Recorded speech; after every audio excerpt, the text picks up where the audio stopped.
Finally, the last piece I want to discuss today is this is again a very exciting time to be interested in autonomous racing.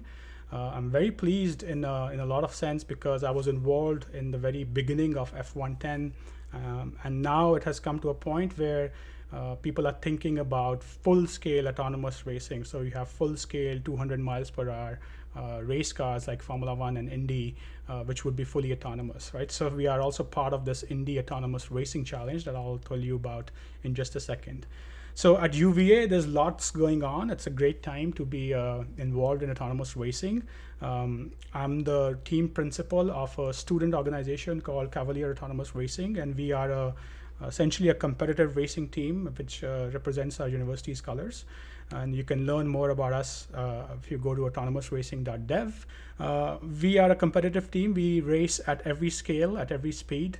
In F110, you already know I was involved in organizing many of these competitions myself, but we've also participated as teams in many of these competitions, and some of which in recent years have been online. In addition to the F110 competitions, at UVA, we are also in the midst of putting together an actual electric go-kart, a fully autonomous electric go-kart. We have all the parts, and right now, due to COVID restrictions, very selective students are allowed to work on it with under very high supervision and guidelines, research guidelines. But we are planning on expanding that, as it becomes safer to do so. But this is on the calendar. It's on one of the things that Cavalier Autonomous Racing will do. We'll go from 1/10 scale to full scale autonomous go-karts, right? So it doesn't get any better than that. And so now our sensors also become more real world rather than these 2D LiDARs. We'll use actual LiDARs and radars and GPS.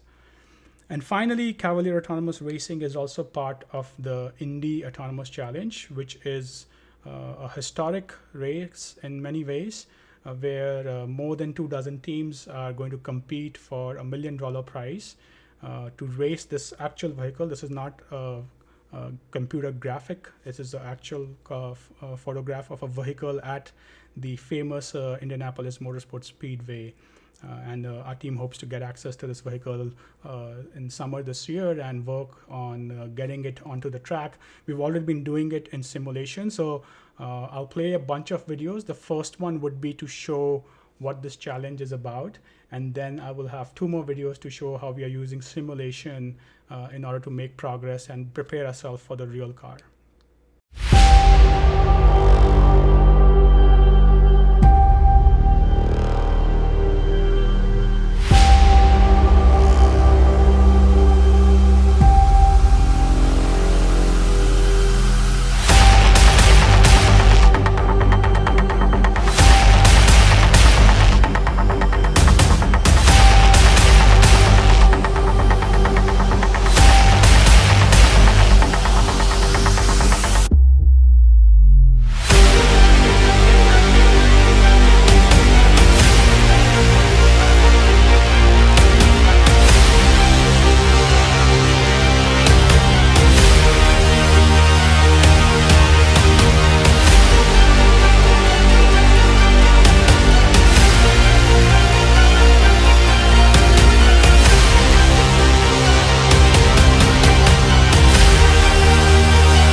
Yeah, so as you saw, we've been routinely participating in these virtual hackathons with head-to-head racing.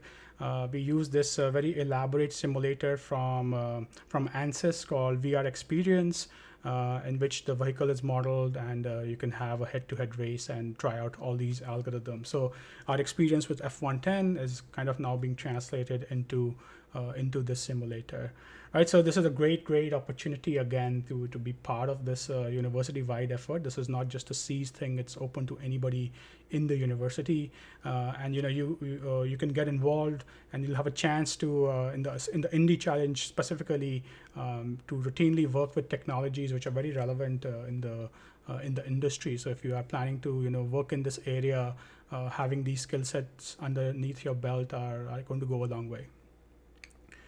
Talking about skill sets, this is kind of the idea of Cavalier Autonomous Racing to bring together. It's essentially an extension of the F110 community at UVA. I'm very excited about this student club. I hope more and more students can make time to be involved. It is, at the end of the day, all we are asking for is your time. Yeah, so do check it out.